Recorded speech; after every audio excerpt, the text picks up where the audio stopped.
নমস্কার বন্ধুরা, আপনারা কেমন আছেন? আজকে এসে গেছি সম্পূর্ণ একটি নিরামিষ রান্না, যা হলো ছানার ডালনা। হ্যাঁ, শুনেই জিভে জল চলে এলো, তাই তো? ডালনা জিনিসটাই এরকম।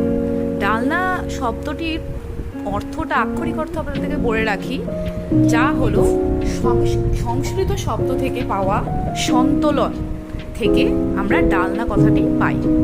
ডালনা মানেই হচ্ছে বিভিন্ন সবজিকে এখানে ডুমো ডুমো করে কাটা হয়। আর ছানার ডালনাতে প্রধান উপকরণ তো ছানা আর আলু। চলুন দেখে নিই আমি কি করে আজকে বানিয়েছি।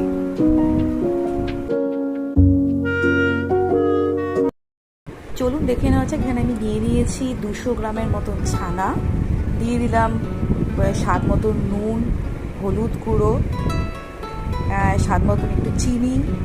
নিরামিষ রান্না একটু মিষ্টি না হলে ভালো লাগে না। 1 চামচ ধনে গুঁড়ো, 1 চামচ জিরে গুঁড়ো,